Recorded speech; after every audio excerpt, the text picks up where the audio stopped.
So it's 1 o'clock, so we're gonna get started here. So I want to just thank everybody that's attending. This is our third Q&A that we're doing, live Q&A. So we have some questions that were submitted up front, and we're going to take questions as people type them in, during the session, and I'm going to just try to answer questions that people have. So we're hoping that people find this useful. It's just our way of trying to communicate with people in a very different time of everybody working remotely. So I guess we'll get started with the first question. So our first question of the day is, why does my internet go down so much lately? So really, there's a lot of things that could be causing that. Right now, the internet is being tasked and inundated more than it's ever been, probably ever. So I know a lot of internet providers have done everything and thrown all the resources they have to try to make everything available. But right now, with all the video, and I mean, it's video between video conferencing and video chats that people are having, and everybody watching Netflix and all the streaming services, and all that stuff is just a massive demand over what it used to be. And so that is what we've been noticing, is that's causing, on anybody's internet connection, it's causing it to be cut out. It's causing it just like you're in the middle of somebody and all of a sudden it gets blurred, kind of garbled, or it could be, just cut out for a second. That's just very common for everybody. So if you're experiencing that, I wouldn't say that you're any different than anybody else right now. If your internet's going out and staying out for longer periods of time, that could be that could be different things. Don't just assume it's your internet provider. It could be the cable coming into your house. It could be the cable modem, or if you have a cable modem, it could be your router. It could be your Wi-Fi. There's a lot of things. So from that aspect, I would say if you don't know how to do it yourself, you kind of need to contact someone who understands IT to help you determine that. But you can't just assume it's your internet provider if it's out for longer periods of time. A lot of times just a reboot of the equipment will fix it. So that would be my recommendation. If you need to try to fix it yourself, just reboot everything and see if it comes back. I know I've experienced that at my house, I think twice since we've been working from home. I've had to go down and reboot my cable modem and everything came back. So that's my answer to that. Next question. How many monitors can I hook up to my computer? Well, that really does kind of depend on the computer that you have. So I would say most computers and laptops these days, if it's relatively new, you have the ability to have two monitors, or at least if you have a laptop, it'd be your laptop screen and an additional monitor. That's something that I would say most of the time you can accomplish pretty easily.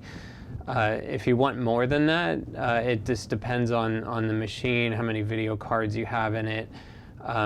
It starts getting a little more complex, but I would say most people could accommodate 3 monitors with maybe some adapters and things like that.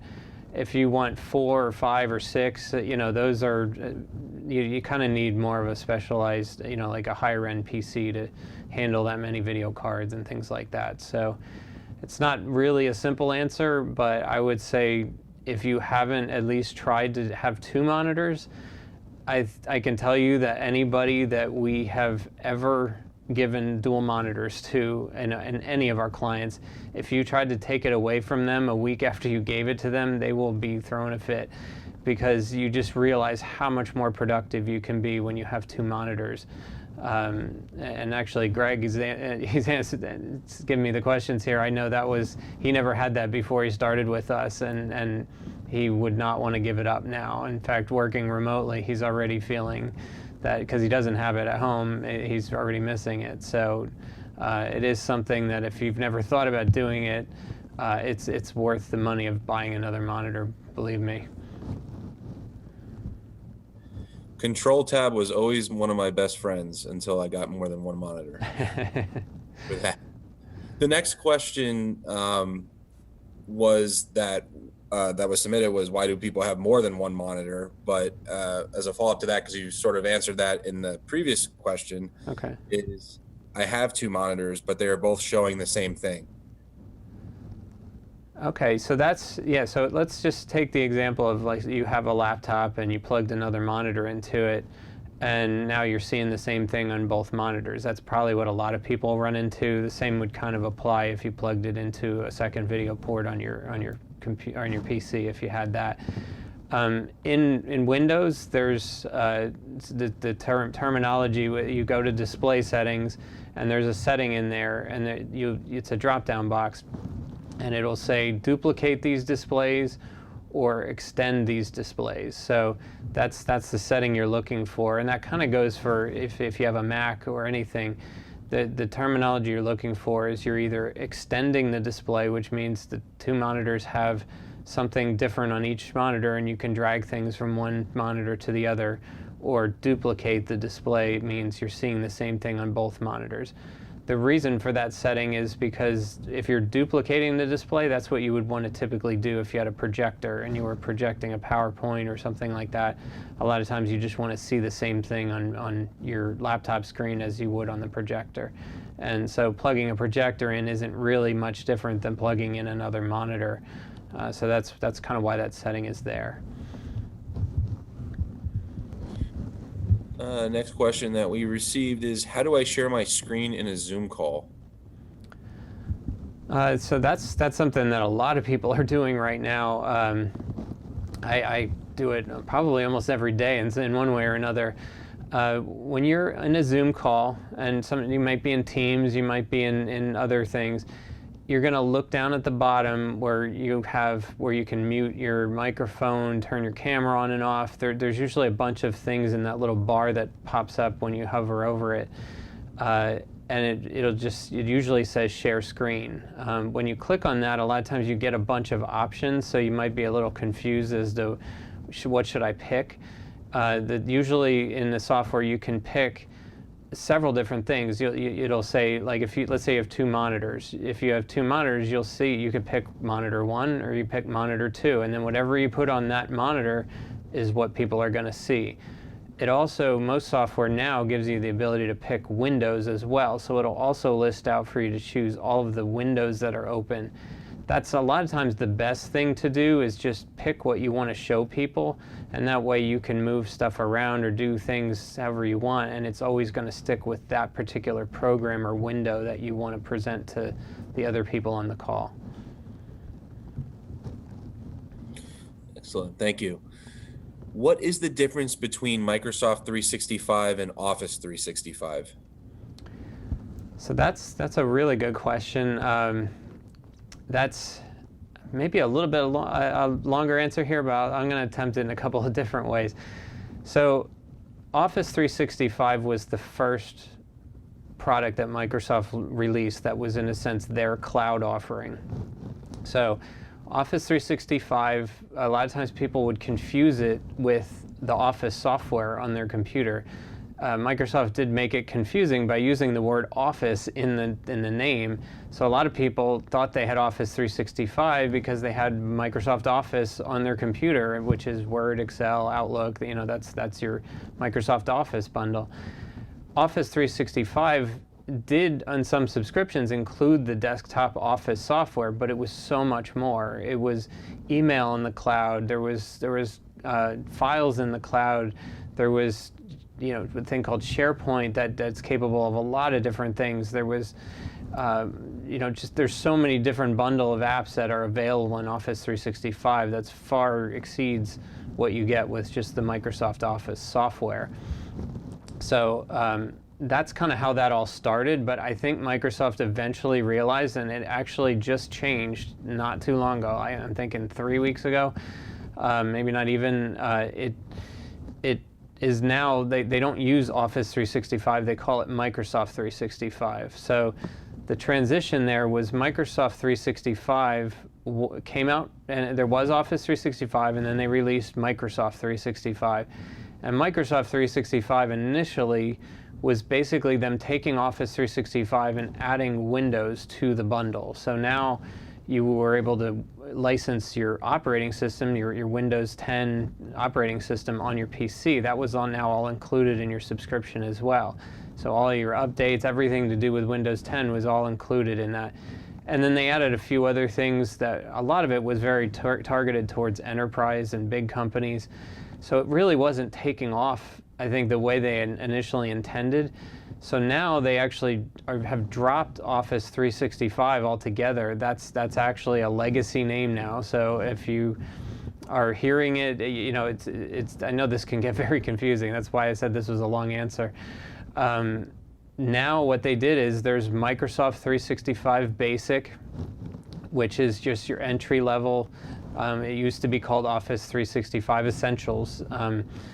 And so there's a basic, and then there's a Microsoft 365 Standard, which is that was the version. It used to be called Office 365 Premium, and that was basically you get the whole bundle in the cloud, but you also get the Office desktop software. So really now, just to kind of round it out again, Microsoft 365 is their cloud offering. Office 365 really doesn't technically exist anymore. And you have Microsoft 365 Basic, and then that's just the cloud side of things, email and all the cloud apps and OneDrive, Teams, all those different products. And then you have Microsoft 365 Standard, that includes the Office desktop software as well as all of the things in the cloud. And then they have Microsoft 365 Apps, that's if you just want to buy the Office desktop software by itself. You don't get any of the cloud stuff. It's just a way of licensing the Office desktop software. So those are the three main packages now. And then they have a Microsoft 365 Enterprise and things that kind of sum up a lot of the things that were included in Microsoft 365 initially. There's more detail behind that, but to try to simplify it, that is kind of how everything's structured now. So just know that Office 365 really doesn't exist anymore, and it was recently changed. So you're still going to see people talking about it. Right. The next question that came through is, how can I get a fax to my computer now that I'm home? So that's probably an instant. I mean, faxing isn't as big of a deal as it used to be. I know there are companies that don't even have fax lines anymore, but generally you're going to have to get that. If you don't have a fax machine at home, or someone, if you have a multifunction printer copier, you can receive a fax just off the phone line plugged into that. So I know, I don't receive faxes that way, but I know we've had to send some faxes since we've been stuck at home, and so we have a multifunction, printer, and so we will send out through that. But most people will receive their faxes. It's built into most copiers these days. So in our case, at the office, faxing is built into our copier. When a fax comes in, it gets emailed to an email box, and we can get it that way. So that's and then there's also eFax type services. eFax is the name of one of them. There's lots of them. You can always subscribe to that. It's relatively inexpensive. You can sign up for it. They give you a fax number, and everything that's received on that fax comes to your email, and you can open it up as a PDF. So those are different options there, but I think it's more of a challenge now, because people are just a lot of times used to being able to go and pick up the paper off the copier or the fax machine, and now you got to get a little more creative. So. Right. Next question is, how do I connect my Zoom to Facebook Live? So Zoom has the functionality to go to Facebook and YouTube. So it doesn't come. I don't think it comes with the free package. But if you have the paid version, you can actually select that down where I was just saying you could pick share your screen. That's your bar of all your different options. If you are the host of the meeting, you will have more options than people attending the meetings. and one of the things is to stream it out to Facebook or YouTube. So that's actually how we're doing this. We're recording this and connecting through Zoom and then streaming it out to Facebook Live.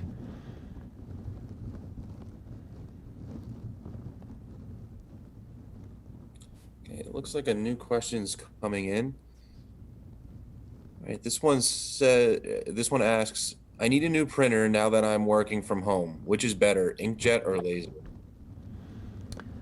So really, laser is definitely your best option. Laser is more expensive, especially up front. Laser printers cost more than inkjet printers, but overall, the long term of an inkjet and a laser, if you do a lot of printing, they're kind of come out to be about the same, because inkjet cartridges, for how many pages you get out of them till before they run out of ink, the ink cartridges are kind of expensive, and long term they're kind of equivalent, but you can get an inkjet printer for $50 or less, and so they're a lot cheaper up front. But inkjet is slower. They don't print as fast. I prefer laser for everything. It prints faster.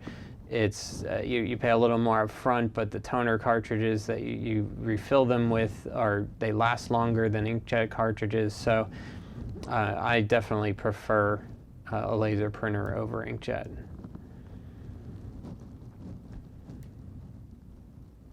I read somewhere that Zoom wasn't secure. Is Microsoft Teams a secure option for video meetings, and does it cost anything? So Zoom is getting kind of a lot of bad press because they've had some issues. Initially, people were tapping into meetings that weren't password protected. It's turned into Zoom being a real target for hackers. So now they've had some issues with hackers coming after them and trying to steal accounts and passwords. And it's a little, the true details I'm not sure are fully out there in the media, but I think they've had some issues, but I would not say that it hasn't kept us from using Zoom. I think they're still a very good company, and I think they're putting a lot of resources and effort into making sure that they are secure. So just because you heard Zoom isn't secure, I wouldn't say, oh, I shouldn't be using it. It's not. I have heard nothing to the fact that if you connect to a Zoom meeting that you're vulnerable, that someone's going to be able to hack into your machine or affect you in some way. It's not to say that's impossible, but I haven't heard anything to that effect. The Microsoft Teams is really one of the most popular things out there next to Zoom. Like Zoom, I think, is more used right now, but Teams is very, very widely used. And so Microsoft Teams, what you have to know about that is that's part of Office 365. So it's a little bit more expensive depending on how you do it to get Microsoft Teams. The one major thing is when you set up a Zoom meeting, you automatically get a phone number for people to dial in that don't have a microphone or headset or camera on their computer. They can just dial in. I think it's becoming less of a problem because of the apps and phones, and every phone has a microphone and a camera in it and everything. So that's less of an issue than it used to be, but you get a phone number with Zooms. To get a phone number with Teams, you're looking at, just say a single account, you're up like $35 a month, and that's per person using it. So that's a lot more expensive than Teams. If you don't need the phone number, I'd say they're probably equivalent. They're both very good services. I'd say every day I use both. We have Office 365. We pretty much run our business off Office 365. Our files are out there, our emails out there. And so we use Teams for all of our internal communication, all of our chatting, all of our morning huddles. So we're very familiar with Teams, but we're using Zoom here because Zoom's a little more flexible for people that are outside your organization. I think it tends to be one of the easiest services for non-technical people to connect to. I think that's why it's so popular. So I would say both are good. There's just like pluses and minuses to both of them, but I wouldn't freak out just because there's some bad press about Zoom being insecure. I am personally not worried about someone affecting me in any way by their security vulnerabilities. Use a good password. If you hear that passwords were stolen, you change your password and you're safe. That's all you really have to worry about. So. Right. The next question is, I heard you talking about an SSD.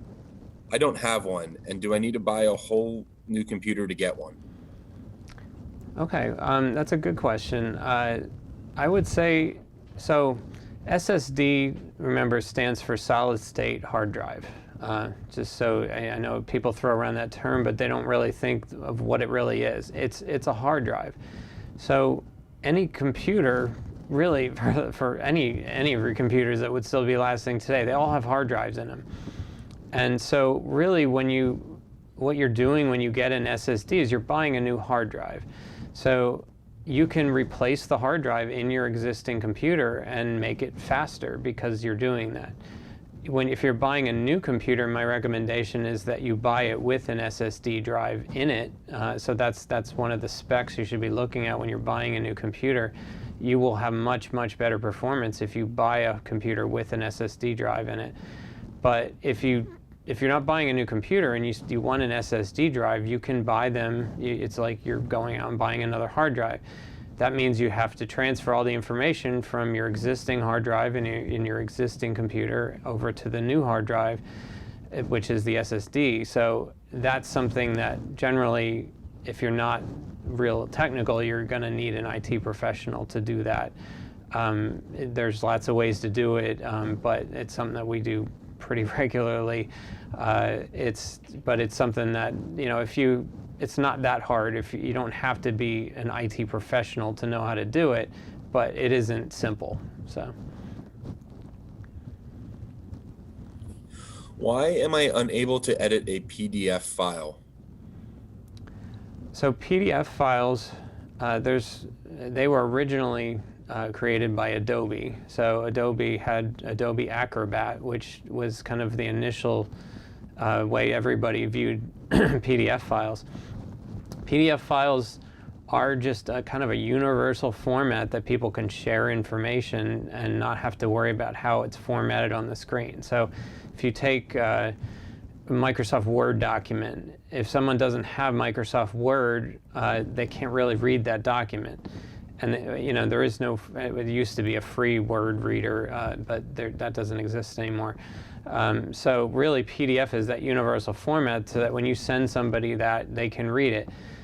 So there's two forms of that. There's my Adobe Acrobat Reader, and then there's lots of other third parties that also read and write PDF files. So Adobe was the original, but there's lots of them. I don't even know where to begin. I probably can think of like Foxit is one that we use. There's just do a search on Google for PDF readers and you'll find a lot of them.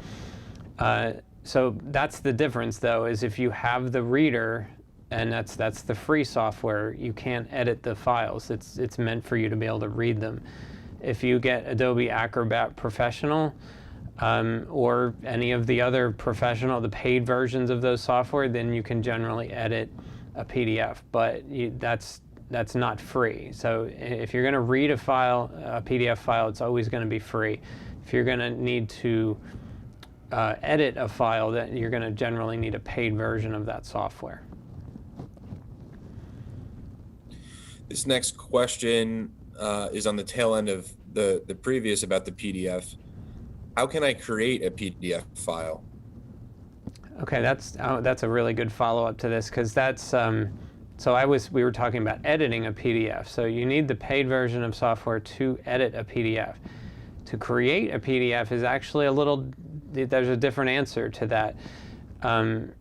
So when let's say you're in Word or Excel or any software, most current day software, you can just you go to Save As in the software, and in the drop-down list you can save it as like a Word file, but you can also pick in the drop-down list Save as PDF.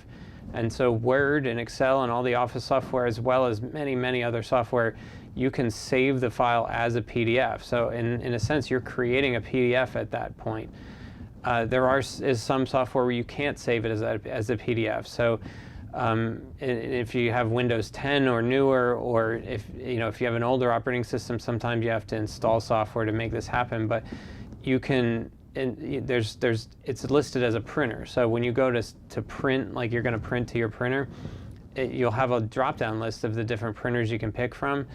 In a current day, like Windows 10, you can say save as PDF or PDF printer, or there's so many different ways it'll look. But if you see a printer that has the word PDF in it, that generally means that when you go to submit print, like you click print, like where it would come out of the printer, instead of it going to the printer, it'll pop up a box saying, how do you want to name this file? And that will create a PDF file.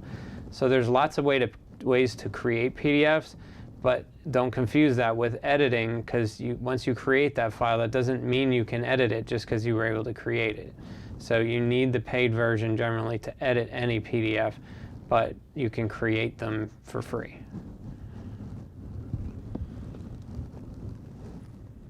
All right. Next question that just came in is, I called tech support for an issue and they wanted to log onto my screen to see what I'm doing. Is that safe? I would say that depends. So obviously, if it's your IT support company, hopefully you're going to know those people. I think that's one of the reasons why we really try to get to know our clients, so they do feel comfortable with that. But every company is going to have new employees that you might not know. I think that the best guideline I can give advice there is, if someone calls you and you don't know who that person is, I mean, it's likely to be someone dangerous. If they're saying they're from Microsoft support, which is a very common scam, do not let them in. Don't even entertain the phone call, because Microsoft will never call you for support. They don't have the resources or desire to do that.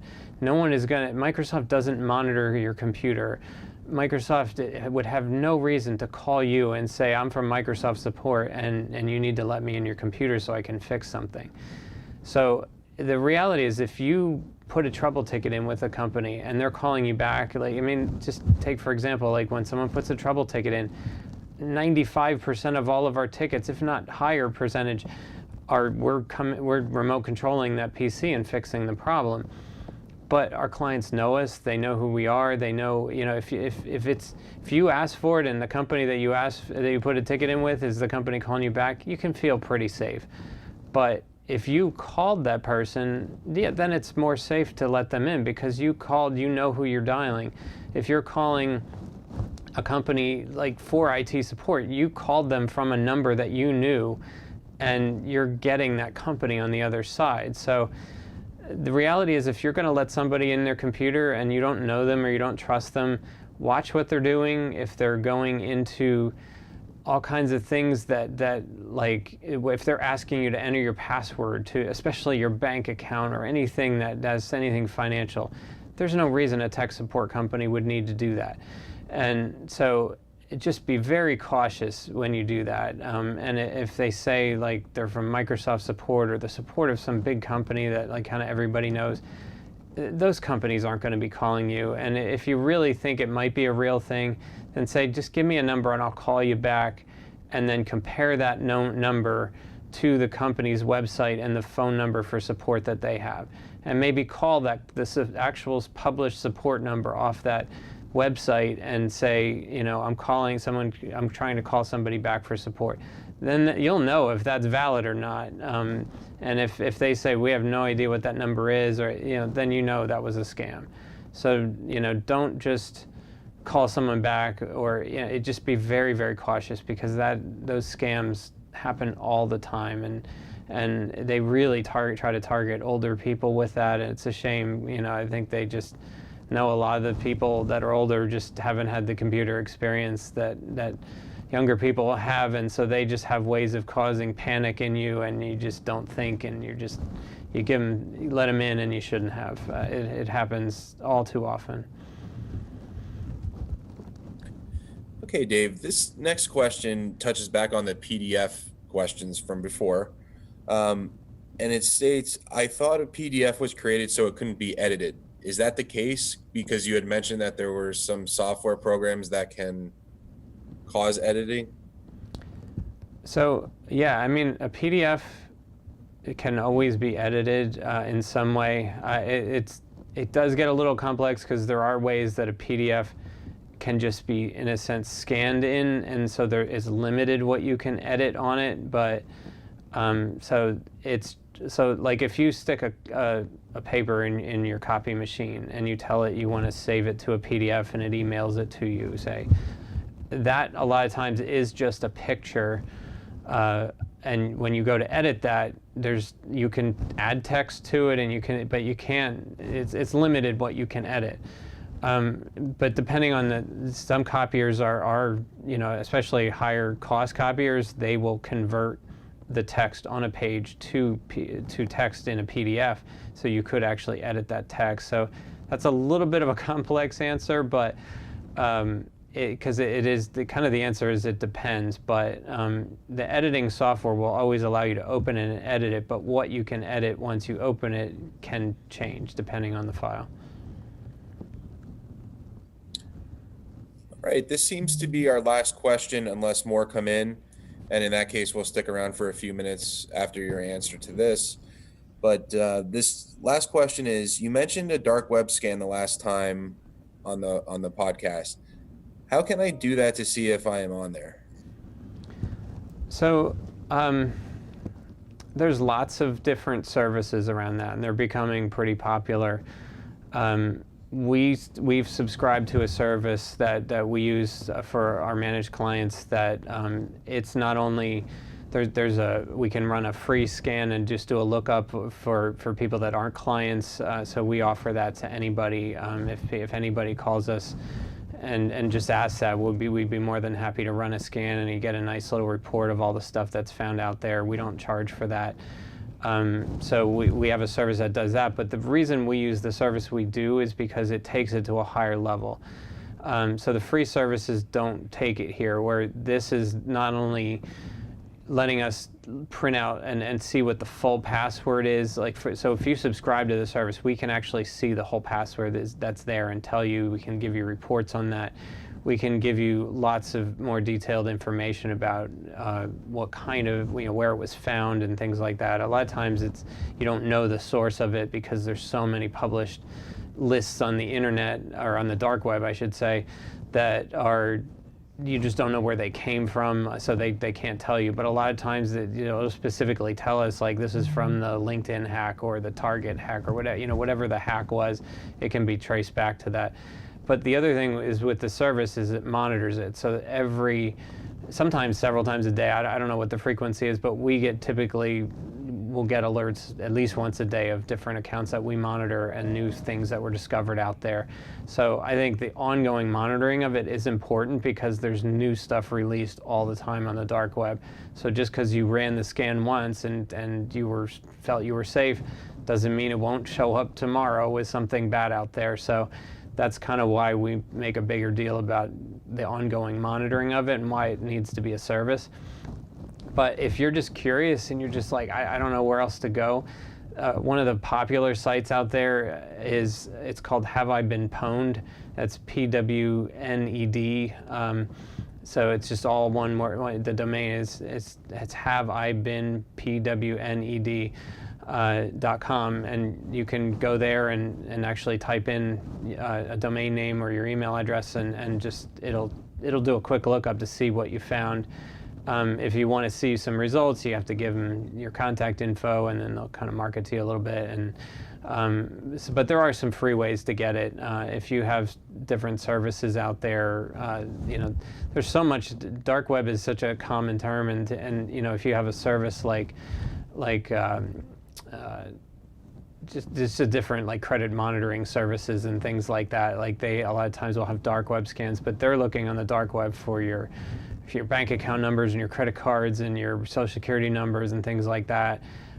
So there's kind of two sides to it. So we're monitoring for personal information to an extent, but it's more for passwords and information like that. We're not asking our clients to give us their bank accounts and their social security numbers and things like that, so we can't monitor for that. And that's why it's important to have services, multiple ways that you're searching for that. So that's kind of a long answer, but that's kind of what the long and short of dark web is. There's dark web, as I explained, I think, on previous weeks. The dark web is a place that it's part of the internet. It's just, in a sense, a hidden part of the internet, and you can only get to it through a very specific way, through what they call a Tor browser. And so it's just, there's a lot of information out there, and it changes very quickly. And there's just lots of services that are always searching for information and providing a service to let you know if your information's out there. Because if it's out there on the dark web, a hacker's going to use it. So.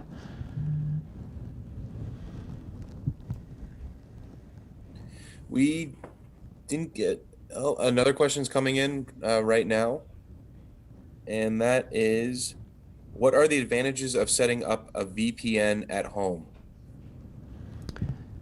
So VPN, well, I guess we'll start. VPN stands for Virtual Private Network. So VPN is a secure connection from one place to another. Let's just start there. So it's a way you could have a VPN connection to your office, and it's just software you loaded on your PC or your laptop, and it gives you that secure connection into your company. There's also a form of VPN that is your like firewall to firewall. So it's just everything that would be typically used for two companies. So if there's a VPN connection between the two firewalls, everybody at one company can have access to everything at the other company. So you have that for like branch offices and things like that. So, but VPN stands for Virtual Private Network, meaning it's a secure connection. So it's a way of using the internet to connect one computer to another. In a sense, it's using the internet, and it's secure because everything is encrypted. So that's actually where the word private comes in. It means it's encrypted. So it's virtual because it's not a physical connection. It's private because it's encrypted, and it's a network connection. So what I would kind of add to that is every company has different ways of connecting in. So we have clients that use VPN, and we can use that. They use VPN for connections to get into network resources, to get into their computers. The one thing you have to be careful of is if you are making a VPN connection, if your computer at home could, if it got infected with something, you have a network connection into your office. Doesn't mean there's not security layers and things like that protecting you in some way, but there is a connection. And so if you get infected at home, it can possibly infect things at the office. So another form of remote connectivity is what we kind of gear a lot of our clients to, is the thing called remote desktop. If done properly, remote desktop can be secure through a thing called remote desktop gateway, and that does not open a direct network connection to the company's network. So let's say you're using the same laptop to connect into work that your kids were just using last night, and they downloaded a virus accidentally, and that computer's infected with something and you don't know it. If you're using remote desktop to connect in, and you make sure you're doing it securely, because there are ways that you can do it unsecurely, but that does not open up a connection into your company's network. So you don't have to worry about infecting your company if you're just making a remote desktop connection. So that's not always possible depending on what you're trying to do. So we really try to take it on an individual basis and consult with each of our clients of, this is the different options, and let's just pick the right option. And you have to kind of weigh pros and cons and pick the right thing. But you do have to be a little more concerned about the security of your home networks and your laptops and stuff at home if you are using VPN. So it just may be something you might want to bring up to your IT support or things if you're making a VPN connection, because they may want you to ensure you have a better security on your home computers. So. All right, nothing new has come in terms of questions. We invite the viewers to ask any additional questions. We'll stay around for a minute or two. But if not, Dave, we thank you for answering the questions. And will we see you next week? Yeah, so we're trying to do these each week. It seems that we're trying to evaluate. It's we're continually getting questions, so we'll keep answering questions. Some of the thoughts we've had is we may not want to even make these only IT questions going forward. So we may want to start mixing in some business questions, and so we're this is all kind of an experiment to find out where we can add value to people. And so we've been actually talking about adding to the topics of not IT questions, talking about business questions that are related to technology, questions of what's going on right now. We're all dealing with the same things, and we're talking to our clients about different things that are going on with them, and part of our offering is to have this what we call our CIO role, where we're talking to the business owners about their business and how that ties to the technology and strategies and things like that. So we're having business level conversations about technology too, and so we're talking about trying to add in some of those types of questions and information, and maybe gathering things throughout the week and that we can just sort of answer in one shot. So the future, at this point next week, we're planning on doing it live. If we're finding that maybe there's not as much interest in doing it live, we'll maybe just post something every week based off questions that people submitted. But any feedback anybody out there watching can give us, we're open to it. This is, I guess, in somewhat of an experiment, and we want to, the goal here is for us to provide value. So we're looking for any feedback that people can give us that they would find valuable. So I thank everybody for attending that's watched live, and we look forward to talking to you next week. Thanks.